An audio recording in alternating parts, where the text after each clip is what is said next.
දැන් මේක හරියට අපි දන්නවා අපේ රටේ මේ කළුකඩ මොදලාලිලා ඉන්නවා. කළුකඩ මොදලාලිලා අදිසි අවස්ථාවල් ආපු ගමන් මොකද කරන්නේ? පරණ ගානට ගත්ත ඒවා ඩබල් ට්‍රිබල් කරලා විකුණනවා. එහෙම වෙනව නේද? සාමාන්‍ය මාකට් එකේ පොඩි භාණ්ඩ වල හිඟයක් ආපු ගමන්ම සාමාන්‍ය මිල ගණන් වල නෙමෙයි විකුණන්නේ.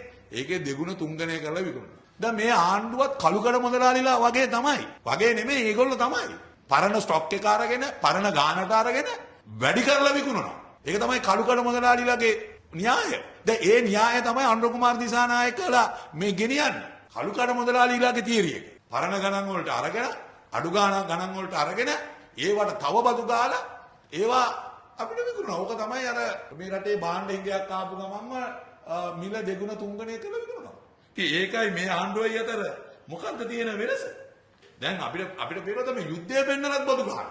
දැන් අපිට යුද්ධය එන්න කලින් මොකද්ද කිව්වේ අනුර කුමාර දිසානායක විපක්ෂයේ ඉන්නකොට පෙට්‍රල් ලීටරේ රුපියල් 150ට දෙන්න පුළුවන් කියලා කිව්වා. ගණන් හදලා කිව්වා. මෙච්චර බදු ගන්නවා මේ බදු ටික අයින් කරා නම් 150ට දෙන්න පුළුවන් කොල්ල ලීටරේ. කිව්වනේ.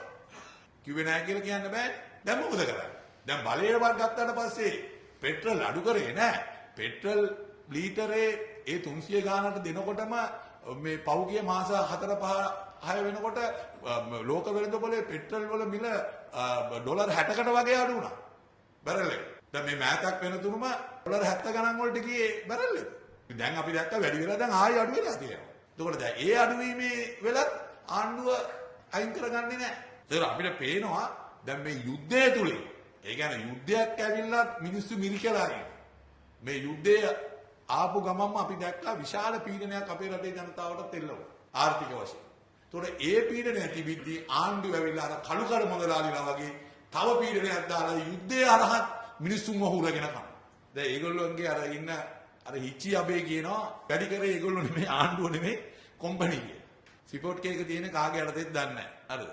ඊළඟට මාධ්‍ය ප්‍රකාශකතුමා කියනවා වැඩි කරන්න උනා නමුත් අපි ඉදිරියේදී සහන දෙනවා කියලා. නලින්ද ජයතිස්ස ඇමතුමා. මොකද එයා කිව්වේ වැඩි කරන්න උනා නමුත් අපි ඉදිරියේදී සහන දෙන්න බලනවා කියලා කියනවා.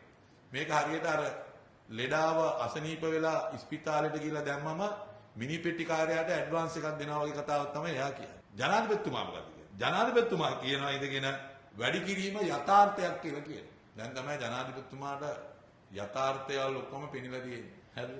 ඒක අපිට මේකෙන් පේන දින දේ තමයි මේකෙන්ම පේනවා වංචනික කූට පජාත වැඩක් තමයි මේ ආණ්ඩුව කරේ. මොකද මේ තුන් දෙනාම හර්ධ සාක්ෂියට විරුද්ධව තමයි කතා කරලා තියෙන්නේ. හරිද? වංචනික කූට පජාත වැඩක් ආණ්ඩුව මේ කරේ මේ තෙල් මිල වලට බද්ද කියන්නේ මිනිස්සු අසරණ වෙලා ඉන්නේ. මිනිස්සුන්ට කරගන්න බෑ. රුපියලේ වටිනාකම දවස ගානේ අඩු වීගෙන යනවා. මිනිස්සුන්ගේ ආදායම් මාර්ග වැඩි වෙන්නේ නැහැ. මිනිස්සුන්ගේ භාණ්ඩ මිලදී ගැනීමේ තියෙන ක්‍රය ශක්තිය අඩු වීගෙන යනවා. එහෙම අවස්ථාවකදී පරණ ස්ටොක් එක තියාගෙන ඒ ස්ටොක් එක විකුණනකොට ඒකට තව බද්ද වැඩි කරලා විකුණනවායි කියලා කියන්නේ අන්තිමම අපිට කියන්න තියෙන්නේ මේක සාපරාධිකයාව මේ කරේ. සාපරාධි අපරාධයක්.